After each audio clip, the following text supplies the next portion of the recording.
Hello everyone, my name is Moji. You're watching a Bitcoin Bubble news channel. Do not mess up this call. If you heard about this and didn't buy it, your children will hate you and think you're a legend. You gave up that expensive car and bought a whole coin instead, because that coin is going to be worth $10 million. Crypto family, that was John Lepard will explain why you should buy Bitcoin right now. We're going to watch the most recent interview he did, in which he talks about where he thinks Bitcoin is going. Why you should start investing in Bitcoin right now, why some people think the price is too high and won't buy Bitcoin right now, but in today's show, he talks about other things besides why you should buy at these prices. If you don't know who Larry Lepard is, you should watch this all the way through. He runs the Business Equity Management Associates as a senior partner. The man in this movie is a graduate of Harvard Business School and has been talking about Bitcoin for about 2 years now. He tells you a bit about himself and some tips he gives people who want to invest in Bitcoin and other cryptocurrencies. I already told you that you should watch this movie all the way through if you want to see what will be in the comments below is the Bitcoin Bubble Patreon. There we post exclusive content like trade ideas and other useful information for people investing in the crypto space. If you're interested, check it out.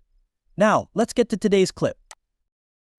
I want to tell you why I'm so sure about Bitcoin and how much I missed you. What I learned about the venture capital business is pretty basic. When I talk to new people who want to get into the business, one of the first things I tell them is, the most important thing to look for in the venture capital business is you. Gene Kleiner told me this, or maybe he didn't tell me, but he told you. The people he wrote about were what he called dogs eating the food, that is, you want to find something that is being used and every day more and more people use it. Okay, you should look for clear signs of growth. If you see a clear sign of growth, you know what to do. Then you can generalize and say, if something is growing, it will keep growing, so I'm not going to make the same mistake a third time. When I first saw Bitcoin, I knew it was a network of money that was growing regularly and quickly, and that everyone needs money, and that it's really the best kind of money. As Saylor and Preston recently said, there's no escape in it. There are only 21 million of them, and that's it. It seems like a must-win bet. Plus, you said you could guess prices. That being said, I have no idea where it's going tomorrow or where it will be at the end of the year. I guess it's around 100,000 or something, but you know what? I'm sure this will be 200,000, then 1 million, and then 2 million. Someone is going to get 8 million coins. I'm talking about that because that's just how networks naturally grow, which is why I'm putting that on the table. People who get in think I'm paying too much. I have a very wealthy friend who knows that my average price is pretty low and you just can't bear to pay 60 or 70 grand. I told him, look, it doesn't matter. I don't know how much I paid, but it was almost certainly in the thousands now. Max Kaiser was paying $2 and I don't feel bad about it. I just know that what I did will come back to haunt me someday. Someone who pays $2 million a coin will think my average price is very low. It's just, Saylor's point. It's going up forever, Laura, so you might as well buy it now. People don't understand that everyone's going to buy it. Eventually, I don't think anyone or very few people do. Instead of waiting and later having to pay a lot more for it, they will never be able to stop making money. And this will be a case of Gresham's law. At that point, people will stop using dollars as money and start rushing to buy things that can't be printed. You know about gold and silver Bitcoin, and let's just give up and put an artist on it. Some people think it's too late for Bitcoin. We were so young back then. There are hundreds of trillions of dollars worth of financial assets in the world.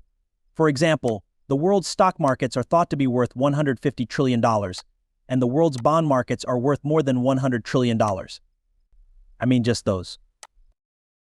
Don't bother with real estate or a lot of other things. That amounts to $250 trillion. There are also $250 trillion worth of cash and currency.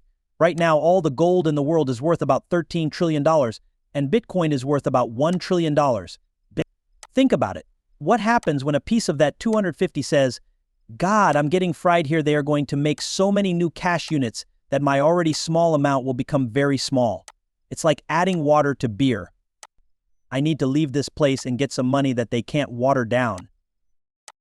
They will get that $250 will crash into Bitcoin and gold, which will cause gold to go up to 10,000 or 20,000. BTC will reach $1 million soon. Yeah, that's what's going on now, but not tomorrow. Well, you know that getting a lot of people to understand something takes time, but anyone listening to this show is clearly thinking for themselves, right? Someone who is ahead of the curve and kind of knows deep down that something is wrong.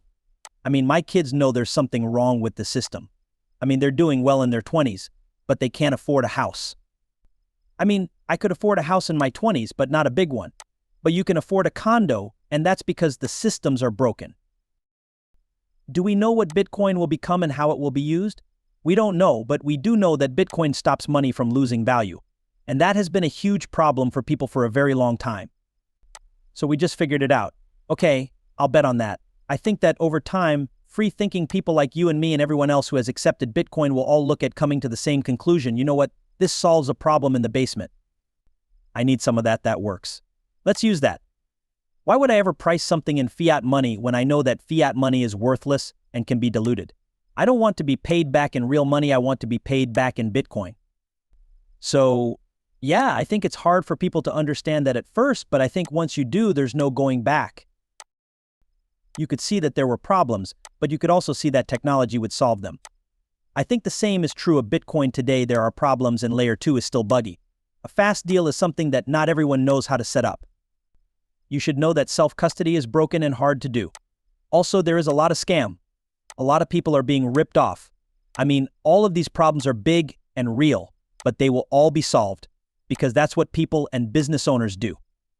So, there will be constant breakthroughs, like when we went from green screen to Windows on the internet.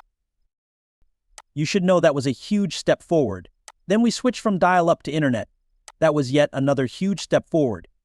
After 20, 30, or 40 years, here we are now. I'm talking to you right now from the other side of the world. 10 or 15 years ago, they had to buy very expensive tools to do video conferencing, and even then, the quality was bad. Now, you and I are doing it for you, I don't know. How much is your Zoom subscription? It costs $100 a year or something. Yeah, it's the same. It's the exact same model. I think Bitcoin will do for money what the internet did for sharing information and communicating. It meant that the New York Times was no longer important.